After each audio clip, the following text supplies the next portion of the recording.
When middle-aged and elderly people have sex, remember three don'ts to have a better experience. Hi, I'm Dudu.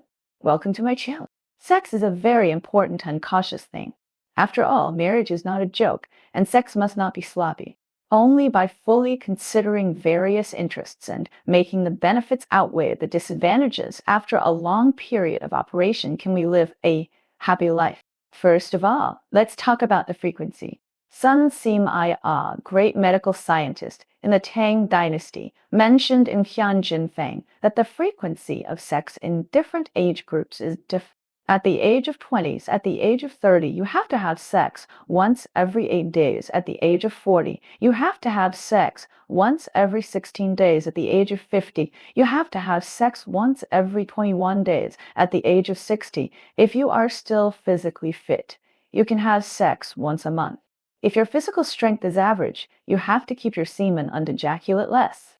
This clearly tells us the older you are, the more restrained you have to be in sex. This is like as we age, our bodies enter the winter of life. We have to learn to hide, just like animals hibernate. We have to save our energy so that we can smoothly pass this stage. Don't be misled by those individual examples. Don't be lucky. Look at the word sex. It is closely related to life.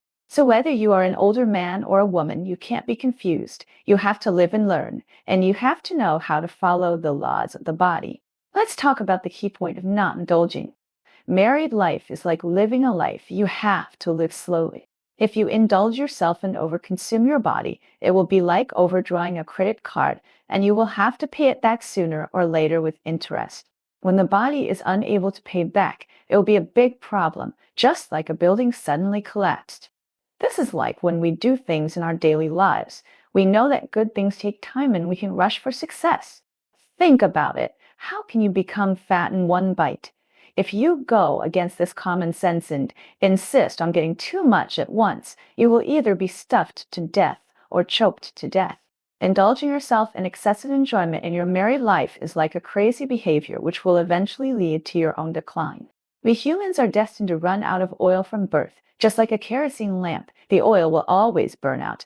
But if we can let our bodies rest from time to time, it is like adding oil to the lamp. Although the speed of adding oil may not keep up with the speed of consumption as we age, it is much better than not adding oil. The most important thing about doing this is to delay the day when your body collapses as much as possible. Finally, don't look at the pot while eating from the bowl. In the life of a couple, contentment is very important. Only by being content can you be happy and live a long life. If you always think about the colorful world outside, it's like a bear picking corn, picking one and throwing one, and finally getting nothing. Between old couples, you must be wholehearted.